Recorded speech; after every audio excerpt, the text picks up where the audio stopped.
Welcome, ladies and gentlemen, to game number 2 between TLO, who is now playing Zerg, against mouzMorroW, who is now playing Zerg. So we've gone from a PVZ to a ZVZ. Now ZVZs in Starcraft 2 are fun to watch, if executed properly. Let's see what is going on. Oh my god, the Dama and Jadu, you two, look, the bestie is still in here, at least this time he's not leaving, but the Dama and Jadu, just why would they leave? This game is gonna be epic. There we go, Overlord's gonna meet right here. There we go, right meeting right front. There we go. Hi, how are you? How are you? Red, how are you? Purple, hey, nice to meet you. Good, passing right through one another and going to scout each other. So they all both know that they're Zerg, because TLO does play random. And yeah, Alan's Karaoke Bar. Does anybody want to go to Alan's Karaoke Bar? I do. Simply because it's in the Starcraft universe, and going to Alan's Karaoke Bar does mean that you can actually leave Alan's Karaoke Bar and go join up with Rainer's Raiders, or maybe find Kerrigan, or find Tassadar's ghost and ask him, what exactly did you mean when you say you were not dead?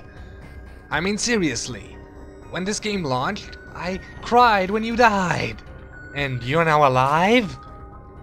What? Don't tell me that it was merely a setback.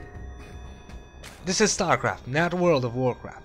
So spawning pools for both players at the moment, basically they are, strangely enough, mouzMorroW is on more harvesters. Why is that? I suppose simply because he has better control of the Zerg. Remember, TLO is a random, so TLO doesn't necessarily have the same control over the Zerg as mouzMorroW does, or it could just be because the spawning pool was laid out a little bit earlier, and that's pretty much a good reason for it. Two Zerglings moving out across the map for TLO. They won't be able to do anything at this point because, hey, just drones will be able to hold off two Zerglings.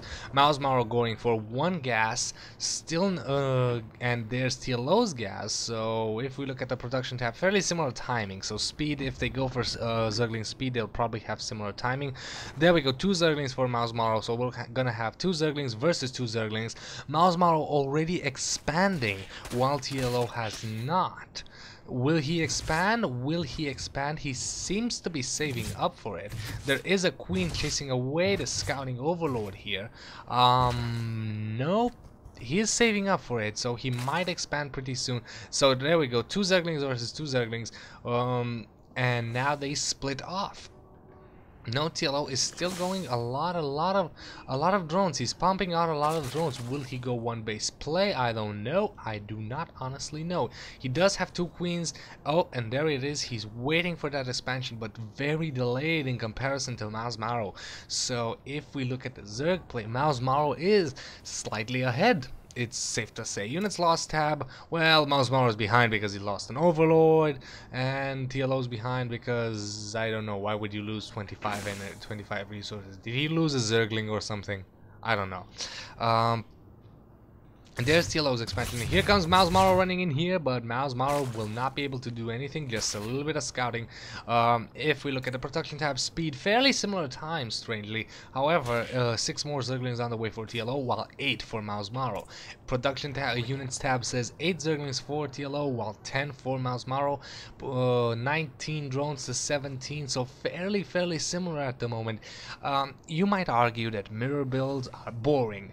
I argue that mirror builds are a proof of a better player. Now, in this case, that doesn't count. If you have two Zerg players, let's say if you had Hydra against mouzMorroW in this situation, you would think, okay, let's see who the better Zerg is. But in this situation, you know that TLO is not a Zerg. TLO is 1/3 Zerg. He can play Zerg, but it's debatable whether he can play Zerg as good as a Zerg player. So this queen is actually going to get taken out for TLO, and right now he is gonna lose these Zerglings. What happened to TLO's speed? Because they were very similar times. Finally, TLO's speed is here, so TLO does have speed, but he does not have enough Zerglings. There we go, he has only 8 Zerglings, 7 Zerglings right now alive, while mouzMorrow has 23-32 on the map. TLO's gonna lose this expansion. He does have a couple of banelings. Banelings are really good, really good. As you can see, banelings can just run in there. Did I switch to TLO's vision? Yeah, sorry. Banelings can run in there and blow up a lot of Zerglings, but with good micro, especially with speedlings, banelings not gonna do the damage. There we go, mouzMorrow just plowing Zerglings in here. As you can see, blowing up a couple more there, 2 more, but already he has 15 on the map again. Production tab says 12 more on the way, getting a Baneling's Nest of his own, but much more delayed Baneling's Nest, and that allowed the Zergling to be a much more effective unit on the battle. He had the numbers advantage, and he had the speed advantage over TLO. I think this is GG. I am quite sad that we didn't get to see a best of 3 series go to 3 matches. But yeah, I think that this is GG. There's nothing TLO can do right now. He's lost his base. He's only on Zerglings, and that's it. GG, over and done. Very short and powerful play by mouzMorrow, showing that he does that a Zerg player will be better than a random. Take nothing away from TLO, but mouzMorrow just outplayed him in builds, timings, and everything. And he just knew how to counter Zerg better with Zerg. So Rob's guns. Rob's guns. Interesting. Yeah. So that's it for this best of 2 series. Best of 3 series with only 2 matches. Again, a 3rd match will be uploaded. It will be a fake. Do not view it. I do not want views on those games, but they are uploaded to prevent spoilers. C'est la vie. Thank you guys for watching, and I'll see you guys next time.